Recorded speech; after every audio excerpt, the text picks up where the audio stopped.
Hello everyone, this is me Shazan Ahmed and I'm welcoming you all on this brand new channel Shazan Ahmed Official. So in this channel we are gonna talk about so many kind of books, a variety of books like quirky books, fictional books, self-help books and so on and so forth, and especially my favorite genre, romantic books as well.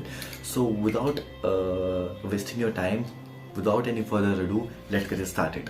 So today in this video we are going to talk about one of the greatest or insightful book that I have ever read in my life, none other than the book The 40 Rules of Love by Elli Shafaq. I have just finished this book. I have just wrapped up this book apparently, and I just completely resonated with this book a lot. I just literally deeply like this book a lot. It gave me so many insightful thoughts or changed me in so many shapes and form. So just without wasting your time, getting right into that story. So basically in this story, the entire story revolves around one of the quintessential or typical housewife named Ellie, who suffers throughout her life. She misses a kind of a love and she needs that love very badly, and she aches for that love as well.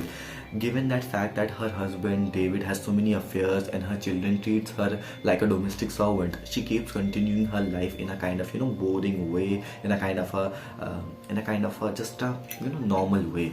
But as the time goes by, she starts having a kind of big void in her life, a kind of a big desolation. She starts feeling dejected. She starts feeling as if everything has been destroyed. So in the face of each and every kind of thing, there is only one glimmer of hope exists for her when she gets her dream job in the literature agency, where she just has to read the book and give her review. And the first book that she gets named The Sweet Blasphemy, basically written by the writer Aziz. So that from then now there are two stories that starts running parallelly and side by side. On the first hand, Ellie starts reading that particular book 24/7 while being engrossed into it and extracting so many kind of things relating to those characters which are present in that book, The Sweet Blasphemy, basically. And on the other hand, there is another story which is embedded into that book itself, The Sweet Blasphemy. The two main characters, the greatest mystic poet Jalaluddin Rumi, and the other young profound wish, Tabriz. So there's a kind of a unconditional, unheard or unimaginable love starts boiling up between them.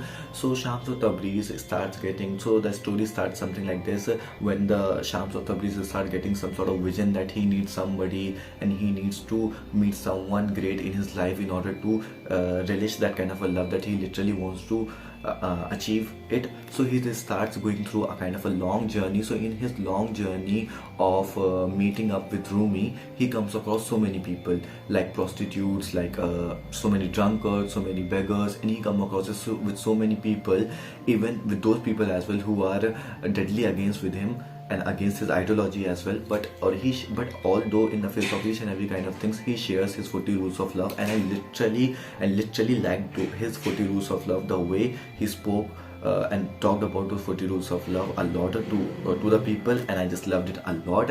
And there is still, I remember there is one of the rules, one of the 40 rules that I like the most, which goes like that: if you literally want to change how people treat you, so you are supposed to change how you treat to yourself. So I think this is a kind of a thing that just completely or straightforwardly penetrated into my heart, I would love to tell you.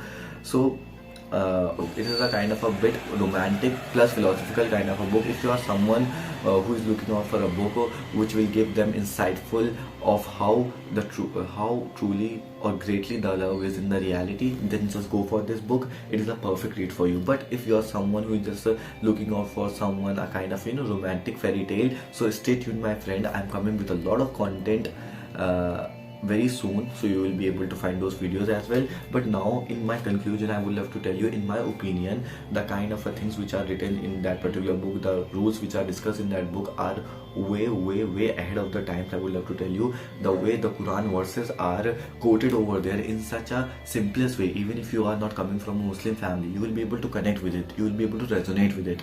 So I would love to tell you, just give this book a read. If you literally want to experience something, if you literally want to evolve in so many shapes and form, personally, if you literally want to alter those perspective towards the romanticism. Okay, so the thing that I have learned from this book personally, the thing that completely hit my heart is love is not something about being together. Love is something when you are not even being together physically, but you are just connected in such a way nobody can separate you, both of you. So this is a kind of a kind of a premise that I have got after having reading this book. So I hope this book will help you a lot if you just give this book a read.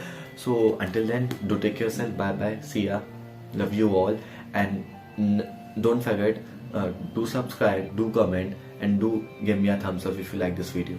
Until then, to take care of yourself. Bye bye, see ya.